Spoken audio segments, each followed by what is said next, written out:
말씀대로 365, 오늘은 계속해서 창세기 21장부터 23장 말씀을 함께 읽고 묵상해 보겠습니다. 마침내 약속의 자녀 이삭이 탄생하게 됩니다. 하지만 이 마침내라는 것은 지나치게 우리의 시각이지요. 성경은 이삭의 출생이 여호와께서 말씀하신 대로 되었다라고 이야기하고 있습니다. 그러니까 하나님의 그 처음 계획대로 그 언약이 성취되었다라고 말씀하고 있는 것입니다. 그렇게 아브라함은 100세가 돼서도 여전히 하나님을 배워가고 있는 것 같습니다. 분명하게 하나님께서는 당신의 언약이 변하지 않는다라는 것, 그리고 하나님이 얼마나 신실하신 분이신지를 아브라함에게 그렇게 가르쳐주고 계신 것 같습니다. 다만 예상했던 대로 이삭이 태어난 다음에 하갈과 또 이스마엘의 자리가 위협을 받게 되는데요. 그렇게 어찌 보면은 언약의 그 길 밖에 있던 하갈과 이스마엘까지도 하나님은 찾아가서 위로하시고 또 그들이 걸어가야 할 길을 인도해 주십니다. 하나님께서 그 아브라함에게 행하셨던 일이 아마 블레셋 왕 아비멜렉에게까지 전해진 것 같습니다.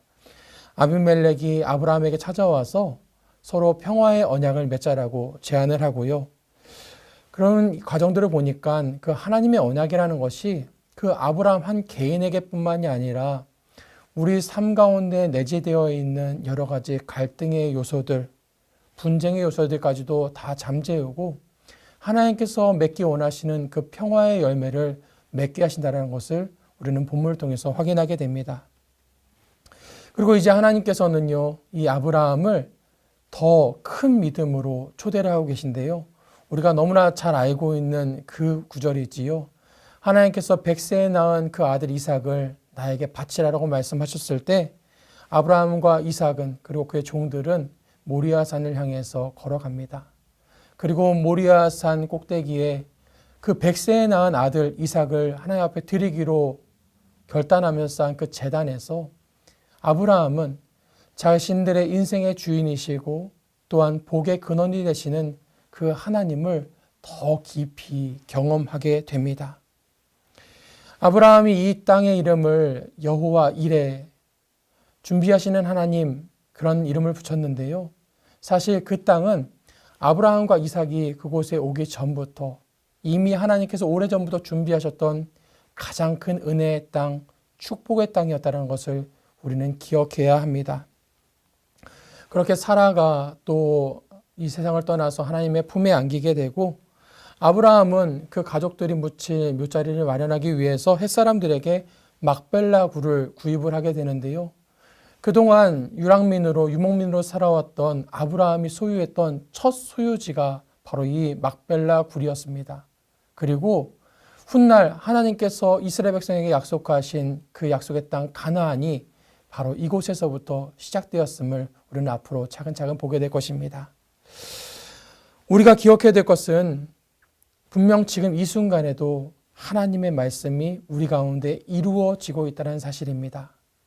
우리가 보기에는 더딘 것 같지만, 돌아가는 것 같지만, 그리고 우리에게는 마침내라는 말이 먼저 나올지 모르겠지만 여전히 이 순간도 하나님의 순간이며 마침내 하나님께서 일하시는, 그리고 계획하신 대로 하나님께서 일하시는 은혜의 시간임을 꼭 기억하시기를 바랍니다. 오늘 하루도 그런 믿음으로 담대하게 살아가는 저와 여러분 되시기를 소망합니다. 여러분 안녕하세요. 1월 7일 목요일이 되었습니다. 오늘도 하나님의 은총 가운데 행복하시기를 기원하면서 오늘은 창세기 21장 1절과 2절 말씀을 잠시 묵상하도록 하겠습니다. 여호와께서 말씀하신 대로 사라를 돌보셨고 여호와께서 말씀하신 대로 사라에게 행하셨으므로 사라가 임신하고 하나님이 말씀하신 시기가 되어 노년의 아브라함에게 아들을 낳으니. 아멘. 21장에는 이삭이 태어난 이야기에서부터 시작이 됩니다. 어제 제가 20장에 이삭이 태어난 것처럼 말씀드렸는데 그건 잘못 말씀드린 것으로 정정합니다. 20장에는 아브라함이 그랄 사람들에게 자기 아내 사라를 누이라고 말하는 연약한 모습을 보여주죠. 아브라함은 이처럼 연약한 사람이었습니다.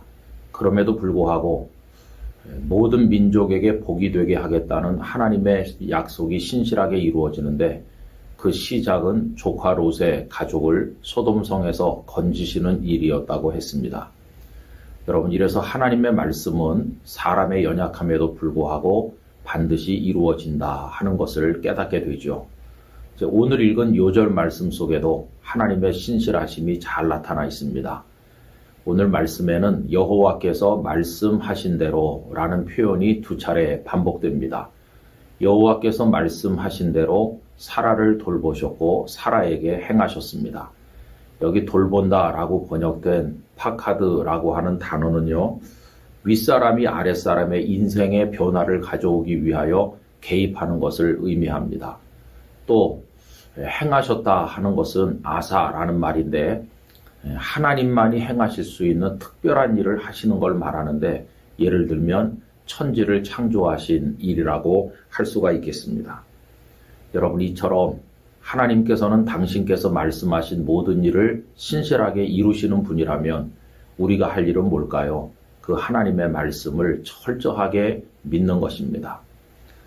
우리 사람의 말도 때로는 믿어줄 때가 있지 않습니까? 제가 부산에서 목회를 할 때 예배당을 짓는데 교회 재정이 굉장히 어려웠습니다. 그래서 은행에 가서 빌리려고 해도 담보가 부족하다면서 빌려주지를 않는 것이었습니다. 공사를 계속하기 위해서는 당장 필요한데, 그래서 어쩔 수 없이 저는 교계에서 만난 두 분의 장로님을 찾아가서 개인적으로 부탁을 했습니다. 그랬더니 그 두 장로님께서 김 목사님 말씀인데 도와드려야죠 이러더니 각기 한 분은 6억, 한 분은 2억을 담보도 없이 거저 빌려주셨어요. 제 말을 믿어주신 겁니다. 얼마나 감사했던지 지금도 잊을 수가 없어요. 그래서 최우선으로 두 분 장로님의 빌려주신 것을 먼저 갚았었습니다. 여러분, 이렇게 사람의 말을 믿어주기도 하면서 때때로 우리들은 하나님의 말씀은 불신할 때가 많으니 이 얼마나 잘못된 것이겠습니까? 우리들은 하나님의 말씀을 믿고 그 이루어질 때를 기다려야 됩니다.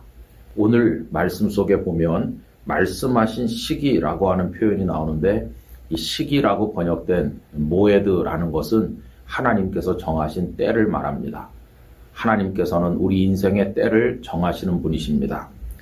전도서 3장 1절을 보면 범사에 기한이 있고 천하 만사가 다 때가 있나니 라고 되어 있습니다. 여러분, 시대가 얼마나 어렵습니까? 믿을 만한 것이 없는 혼란한 시대가 아니겠습니까? 이럴 때일수록 우리들은 하나님의 말씀을 굳건하게 믿고 그 말씀이 이루어지는 시기까지 기다릴 줄 아는 성도가 되어야 될 것입니다. 하나님께서는 당신께서 하신 말씀을 이루기 위해서 쉼 없이 역사하고 계십니다. 예를 들면 노아의 가족들이 방주 안에서 모르고 있었지만 하나님께서는 바람을 불게 하셔서 물이 줄어들도록 만들고 계셨던 거 우리 알고 있지 않습니까? 하나님께서는 신실하게 당신의 일을 말씀하신 대로 이루십니다. 그렇다면 이제 우리도 그 하나님을 향한 그 말씀을 믿는 믿음의 걸음을 멈춰서는 안 될 것입니다.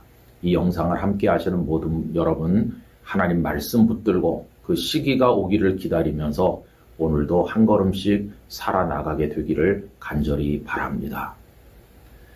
말씀하시고 말씀하신 대로 정한 때에 이루시는 하나님 아버지, 저희에게 말씀을 주시니 감사합니다.